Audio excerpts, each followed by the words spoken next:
Hi அபி! இன்னைக்கு என்ன டேன்னு உனக்கு தெரியுமா? தெரியும்க்கா. இன்னைக்கு தான் ரிபப்ளிக் டே. ஓகே. அந்த ரிபப்ளிக் டேவ பத்தி கொஞ்சம் சொல்லேன்.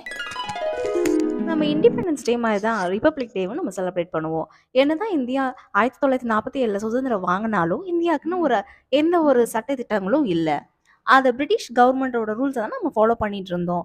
அப்ப அப்படி இருக்கும்போது, அம்பேத்கர் என்ன பண்ணாருன்னா, ஒரு குழுவ கூட்டிட்டு இந்தியாவோட சட்ட திட்டங்கள ரெடி பண்ணாரு. 1950ஆம் ஆண்டு ஜனவரி மாசம் 26ஆம் தேதி கான்ஸ்டிடியூஷன் ஆஃப் இந்தியாவ நிறுவுனாங்க. அந்த சட்ட திட்டங்கள் எல்லாம் ஃபாலோ பண்ணா தான் நம்ம இந்திய பிரஜையாவே இருக்க முடியும். ஓகே. இந்திய பிரஜையா இருக்கணும்னா, இந்த சட்டதிட்டங்கள ஃபாலோ பண்ணணும். பரலோக பிரஜையா இருக்கிறதுக்கு உனக்கு என்ன செய்யணும்னு தெரியுமா?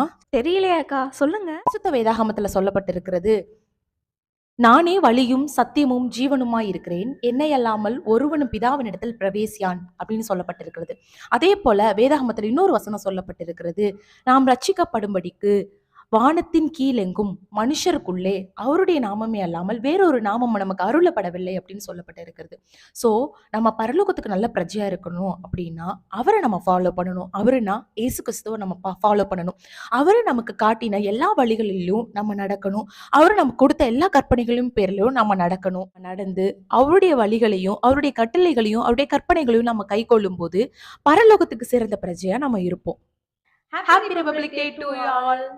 Thank you.